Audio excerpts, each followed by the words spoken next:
Hello learners, today we are going to discuss legal rights and the state.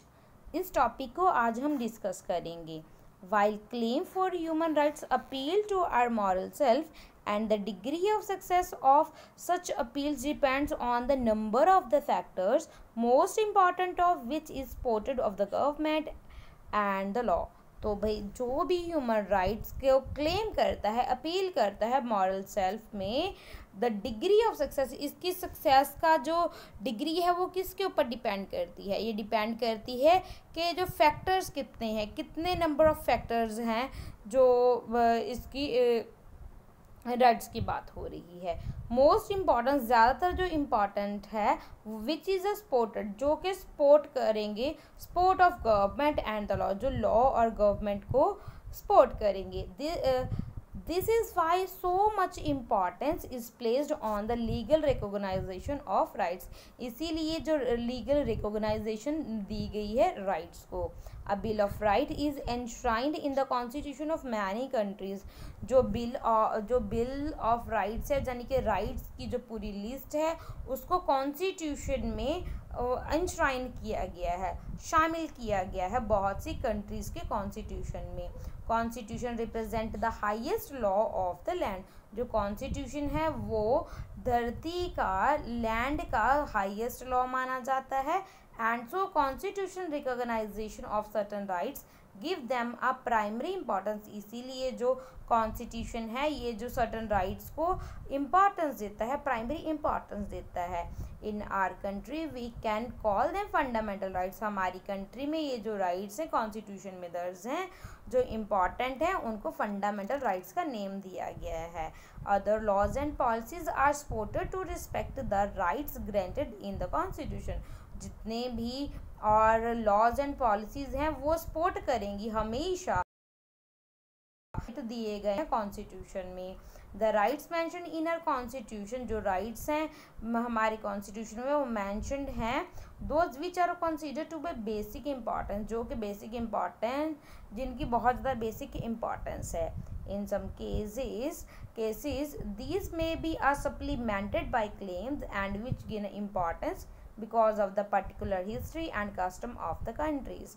तो भाई ये जो बहुत से ऐसे केस हैं, these may be supplemented, जो supplemented किए जाते हैं क्लेम के ज़रिए, विच गेन इम्पॉर्टेंस, और वो इम्पॉर्टेंस गेन करते हैं बिकॉज ऑफ पर्टिकुलर हिस्ट्री, क्योंकि उनकी कोई पर्टिकुलर हिस्ट्री होती है, जब कस्टम होता है एक कंट्री का, एक देश का. हमारे इंडिया में फॉर इंस्टेंस, उदाहरण के तौर पे देखें, we have a provision to ban untouchability. हम जो प्रोविजन है अनटचेबिलिटी, उसके ऊपर बैन लगा दिया गया है. Which draw attention to a traditional social practice in the country, जो कि हमारी कंट्री यानी कि हमारे देश की सोसाइटी में बहुत लंबे समय से इसको प्रैक्टिस किया जा रहा था. So important is the legal and constitutional recognisation of our claim that several theorists define rights as a claim that are recognized by the state. तो सो इम्पॉर्टेंट, ज़्यादा इम्पॉर्टेंट क्या है? लीगल और कॉन्स्टिट्यूशन रिकॉग्नाइजेशन ये claim है, जो कि बहुत से जो थ्योरिस्ट हैं वो डिफ़ाइन करते हैं जो राइट्स हैं वो एक ऐसी क्लेम्स हैं जिनको स्टेट्स ने भी रिकॉग्नाइज किया है. स्टेट माने तो गवर्नमेंट.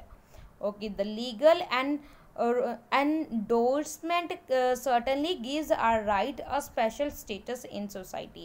जो लीगल endorsement है वो राइट्स देते हैं, certainly gives our rights, वो राइट्स देते हैं हमें, स्पेशल स्टेटस देते हैं सोसाइटी में.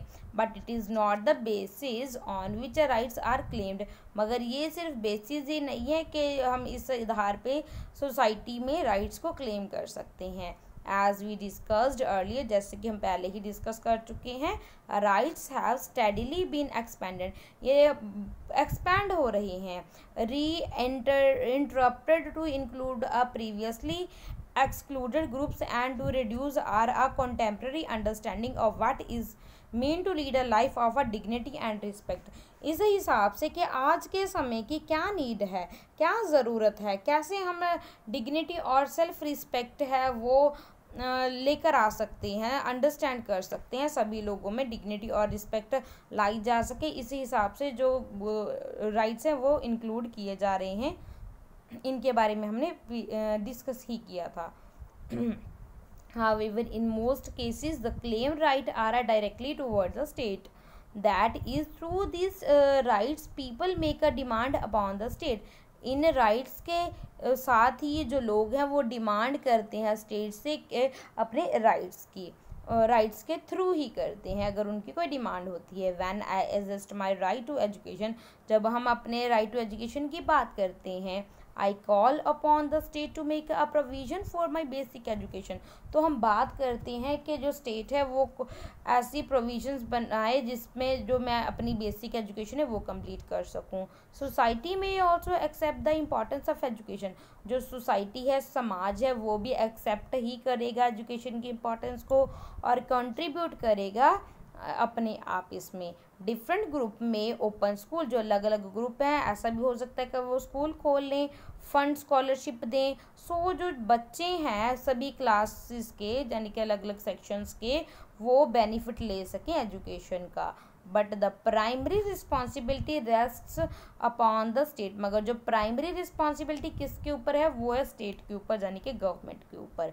इन the state that must initiate necessary step to ensure that my right to education is fulfilled, तो स्टेट का ये इनिशिएटिव लेना बहुत ज़्यादा ज़रूरी है ताकि जो जो राइट टू एजुकेशन है वो फुलफिल हो सके। Thus, rights place an obligation upon the state to act in a certain kind of way. तो इसीलिए जो राइट्स हैं वो इस तरीके का काम करते हैं, वो ऑब्लिगेशन लगाते हैं स्टेट के ऊपर कि वो इस तरीके का इस रास्ते पे जाए और काम करे। Each rights indicate what the state must do as well as what is must not to do. ये सभी जो राइट्स हैं ये इंडिकेट करते हैं कि जो स्टेट है गवर्नमेंट को क्या करना चाहिए और क्या नहीं करना चाहिए। एग्जाम्पल के तौर पे my right to life obliges the state to make a laws the protect me from injury by other, तो भाई जो राइट टू लाइफ है वो जो स्टेट को ये एक तरह का वो बोल सकते हैं हम ऑब्लाइज कर रहा है, एक रास्ता दिखा रहा है, भाई इस तरह के रूल्स एंड रेगुलेशन बनाए जिससे जो कोई एक हर एक पर्सन को इंजरी से किसी नुकसान से बचाया जा सके ताकि कोई और उसको कोई नुकसान ना पहुंचा दे। ये किसकी रिस्पॉन्सिबिलिटी है? स्टेट की रिस्पॉन्सिबिलिटी है। It calls upon the state to punish those who hurt me, तो ये स्टेट की रिस्पॉन्सिबिलिटी है, अगर किसी ने फिर भी हर्ट कर दिया या हार्म पहुंचा दिया तो उनको पनिश करना भी ये रिस्पॉन्सिबिलिटी भी स्टेट की है। If a society feels that the right of life means to right to good quality of life, अगर हम ये फील करें जो राइट ऑफ लाइफ है इसका मतलब ये है कि गुड क्वालिटी ऑफ लाइफ है। It expect the state to pursue policies that provide the clean environment, तो ये इससे क्या है स्टेट को एक वर्क दिया गया है, रिस्पॉन्सिबिलिटी दी गई है कि वो ऐसी पॉलिसीज़ बनाएं जिससे जो क्लीन इन्वायरमेंट मिल सके, ऐसी कंडीशन मिल सके जो ज़रूरी होती हैं हेल्दी लाइफ के लिए। अदर वर्ड्स में देखें, my rights are places certain obligation upon the state to act in a certain way, यानी कि एक वे में वो ऑब्लिगेशन भी लगाते हैं जो राइट्स मिले हुए हैं ह्यूमन बीइंग को स्टेट के ऊपर। Rights not only indicate what the state must do, ये जो राइट्स हैं वो सिर्फ ये नहीं इंडिकेट करते कि स्टेट को क्या करना चाहिए, they also suggest what the state must refrain from doing, और ऐसा भी ये राइट्स ही बताते हैं कि किस तरीके के काम स्टेट को नहीं करने चाहिए। My right to liberty as a person, मेरा राइट है कि मैं फ्री हूँ, ठीक है। For instance suggest that the state can not simplify arrest me, तो जो स्टेट है गवर्नमेंट है वो हम मेरे को अरेस्ट नहीं कर सकती एट ऑन विल, अपनी मर्जी से अरेस्ट नहीं कर सकती। If it wish to put me behind bars, अगर उसका दिल करता है कि भाई इसको तो जेल में डालना है, it must defend the action, तो भाई उसको जो अगर वो काम कर रहा है, अगर उसको पकड़ कर लेके जाया जा रहा है तो भाई उसको पता होना चाहिए, उसको कारण पता होना चाहिए, अपनी मर्जी से कुछ नहीं, ऐसा नहीं है कि भाई उठाया और जेल में डाल दिया, ऐसा नहीं। अगर किसी ने क्राइम किया है और बताना भी ज़रूरी है क्यों कर रहे हो. It must give a reason for a curtaining my liberty before a judicial court. Judicial court से कोर्ट ले जाने से पहले उसको रीज़न बताना होगा कि हम आपको इसलिए अरेस्ट कर रहे हैं. आपको पता है अरेस्ट वारंट तभी जारी होता है ताकि दिखा सकें, है ना. That's why the police are required to produce an arrest warrant. तभी तो अरेस्ट वारंट प्रोड्यूस करना पड़ता है, ज़रूरी होता है जब किसी को अरेस्ट करना होता है पुलिस को. बिफोर टेकिंग मी अवे, तो मेरे को उठाने से पहले उनके पास अरेस्ट वारंट होना चाहिए. माई rights thus place certain constants upon a state action. जो मेरे राइट हैं, राइट ही ये एक कॉन्स्टेंट्स लगा रही हैं, पाबंदियाँ लगा रही हैं स्टेट्स के एक्शन के ऊपर.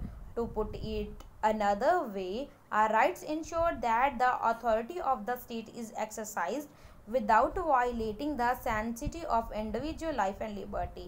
जो राइट्स हैं वो ऐसा ये भी इंश्योर करते हैं जो स्टेट की जो अथॉरिटी है उसको एक्सरसाइज इस तरीके से करे मगर वो किसी भी इंडिविजुअल की लाइफ और लिबर्टी को वायलेट ना करे. इस तरीके के काम करने के भी हम बोल सकते हैं उनको रास्ता दिखाते हैं. ओके.